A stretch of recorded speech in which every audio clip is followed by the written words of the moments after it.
Assalomu alaykum hamyurtlar, musofirdagilar. Barchaga sog'lik, salomatlik tilayman. Juda ko'pchilik bizdan bilet olayotganlar so'rashadi. Zolotoy Korona, M-Block yoki Tezfinans kabi moliyaviy tashkilotlardan kredit olgan bo'lsam, O'zbekistonga keta olamanmi?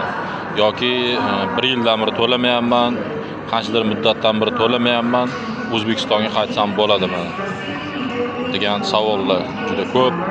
Xo'p, bunga qisqacha javob berib o'taman. Avvalo, biz o'zbek xalqiga qarz olib qaytarmaslik yarashmaydi. O'shaning uchun o'zbek xalqini nomini bulg'amaslik hamda bizga bo'lgan ishonchni yo'qotmaslik uchun avvalo iltimos qilib qolardim. Olgan qarzlaringizni vaqtida qaytarishlikni.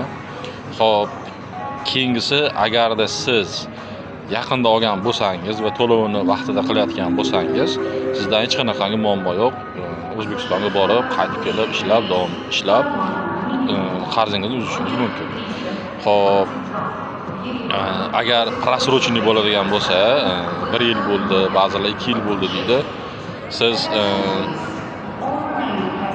o'zingiz haqingizda ma'lumotni maxsus saytlar yoki My Documenty приложениесі orqali o'zingiz ro'yxatdan o'tib, o'sha yerda to'liq ma'lumotlarni olsangiz bo'ladi.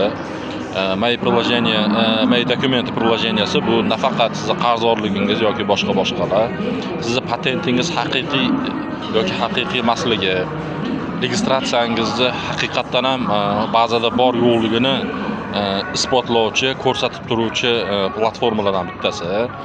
Bundan foydalanish bilmaydigan juda ko'pchilik hamyurtlarimiz hozir shu registratsiya masalasida militsiyalar ushlab ko'chada o'sha tekshirishganda ataylabdan ba'zida yo'qsan deb pul olishlari yoki ataylabdan shtraf yozishlari juda ham ko'p uchrayapti. Bizga murojaat qilishganda, lekin ba'zida bo'ladi u narsa.